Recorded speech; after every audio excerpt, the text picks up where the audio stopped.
flava o le whaapoponga mo telefon ma le si ufonga le langwai Wellington e mo le so o le asos fululua Novema lua whelua tasi. E to ono tangata fo ua whaamaunia nei le COVID-19 fuluiva i Stratford i Taranaki. E peo na whaamaunia e le matanga wengol soifo malolo ina i le poana po. E to o tasi o lo tau fia le whalemai o le Taranaki base i le poana po. Ma o tangata umai e to ono o lo o manino lava le whasota inga. Ma yele pi itanga i le pipisi o le whaamai au kilani leo lo o whaawau pe ia i su enga. O tangata umai e to ono na su ina le stofi. Po ana nafi masa mawa tule ungal po na po wa whaamani e le vairusi. O le taimine o lo o whaanono fo ese ai o la tau ainga. Ma o le sole o whaawa wale sa ilinga. O no fuanga sa ia tangata. Ai to o se lau valus fulu lima tangata fo na whaamani e le vairusi mai tutono New Zealand. Pe o na lipotia i le aso ana nafi. E au fieli to o luas fulu lima i Waikato ma le to o valu i Northland. Pe o na ta wala mtanga alwenga o soifua maloloina. Wa atone ia ile to fa feiva sela weavers full value tangata na fiele COVID-19 fulu iva le atono o talo na pipisi le Delta e to ono afe malfas fulu lima tangata na fayetu i mua ile asolulu ma le to fulu lima feiva sela wonus fulu lua na fayola to tuita ilua ato ile to luas fulu lua afe malefitu ila ato na fayetu ipu ile COVID ile asolulu o fai numero to ipu ia safa mawina ile asolulu sa mata wina ile iva se fulu pasene o tangata ni usila ilunga ato ta isfululu tau sanga le matutua ua mai o na faitu ipu i mua.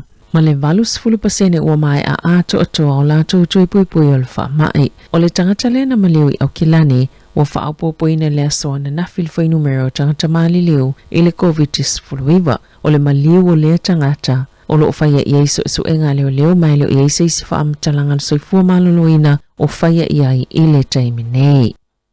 E silia male afa o tangata ni usila ia tau fia i whale mai ona o le COVID-19 fuluiva o ila tau ele i whaiani tu ipu o le whaamai. E peo na whaalia i whaamaumaunga le mtanga luenga o soifua maloloina e to o valus fulfa tangata o lo tau fia i whale mai e au fia li to tolus fulu i au kilani. To o luas fulvalu i Middle Moa, to o luas fulfa i North Shore, maleta i to o tasi wa i tākere mawhangarei. E to o fast fulu ono ile i whaiani tui pe le i anga wa afoi. To o se fulu o mai atu i te itasi i lalo i fulfa so watua nai. To o se fulfa o mai atu i te itasi i le si lia po olunga to o se fulfa so o mawai atu. To o lua ua ato o to umatui pui ai i lalo i formal fulfa so talo na mai au la tui. To o valu o mai a ato o to tui pui mo le si lia ma le fulfa so le umi. O le isi to o fa ele o mauti noa. Sa mole mawina le te leo le langolango le ayo Wellington mo se polkalame whaatou sina ina ia le ise tutongi mo feo inga lau tele a tangata. I lalo le tailuas fululima tau sanga le matua i tutono le ai. O tamaitia o ngā universite ma o ngā maululunga whaape matangata i umia ina community services cards. O lo whaatulanga ina le polkalame whaatou sina le free fares e le Aotearoa Collective for Public Transport Equity. Maulo ngā lue whaatasi le fast fulu ni kulupo e au fi whaalapa tuputonga fisoso anu le City Mission a Wellington e Makalai Estate. Whaapele social pisa a o pule ngānu e tolo le tu malo ato Wellington manisi o associata maitia onga.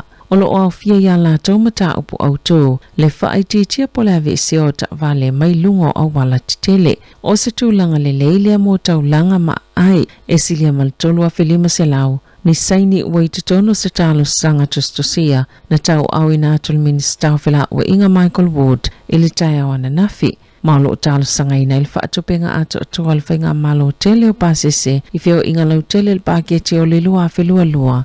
Ma ia maufo ili avanoe a matafa ama malu inai ma ili tau sanga ilua whelua tolo. Wauna ina le minister whaamasino Chris Whaafoi ni ngā yo inga toi whaapawhala ile tō lafo no le 3 strikes e whaapia. O se tulanga whaale tonu le polokalame ma au nangal whaamasino le ua mawai fo ini unga le tala whia ngai. Na whaalia whaafo ile asoa na nafi. O le au no whaalaulo le malo le pile toi ave isi ali tō lafono e tu sai masala tau whaatau sina o le palota. O le tō lafono e te tau whaamasino na whaiele whaasalanga pito ma mafa mo tangata ua whaatolo na whai se soli tō lafono ngaonga. O le tō lafono sa whaatutu tonu mo le whaalilei o le saunga le mua tangata lau tele peitai wa whaamalu siai whaamasino e tu inatuni whaasalanga titele to salama pole ale si umanga ole moli mau pe whaapea ole alea a fiele foi numero soltulafono ngaonga lona whaatinonga. Isi atun untoi ave isiai foi tulafono whaapele Northern Territory ma California i Amerika mai mawhailawai whaamasino o na whaieni whaasalanga mamafa ma toi whaapoponi si tuunga i tangata toi whaiafo ini soltulafono ngaonga. E to aivani tangata na lokaina leo se so enga tele lava na whaiele whaataunga mai atu no i whafo ma le whaata watu o pauta o ona whaasaino le cocaine. E to tono le atunu. Sata waile sa whaaululu i ele so enga Craig Williams. E to samalilima sa 10 kilo kalama o pauta o ona na tauwhia le atunu o ma wafu i atunu i whafo. I se vaenga so enga le Operation Mist. O se so enga sfulma sina le umi le vaoleo leo ma le ofisa o tute whaatase ma le sosone le DEA whaapeleo leo Colombia. E onu ni so enga titele na whaie Canterbury. Ilea solulu, lena talo kainisi o la tau ia o tauwhia leo. E tolu so enga na whaie o kilani. Mana mau ise tino i tupe tolu se la wafitala, tolu au nesi o le cocaine, whaatase mani crypto wallets. Lea e fit se la wafitala tau o whaiolesi crypto wallet. E ele taltonunga o ila tau iana lokaina.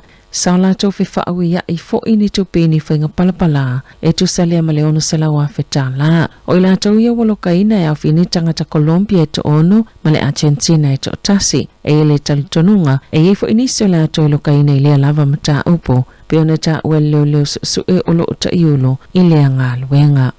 Ta alonga? Wasaini le li o tei horangi Walton le tausanga e tasi ta aloi mo le Hurricanes a Wellington mo le tausanga le Super Rugby Pacific i le tausanga a sau. E tolus fultolo na ta alonga mo le motu i saute i le Highlanders pia na amatama i le loa fesfulwono ai ufa alia lona fie le avanoa ua mawhaiona toi fo i mai. Ile au sa ta aloai a ola ititi pia na ita ua ilon tup ai taranaki sa ia langolango ina lava le Hurricanes masala ngona lona whaanga e tia na umwhaiona ta alo le awa tama o ngale Hurricanes. O le atam whai walta e whaatumu le avanua len ta alo i nani lau mape le o sifia ta alo i whalane. Tala whauia malisi ufonga le lau mua mo le nei vaenga o le tae au.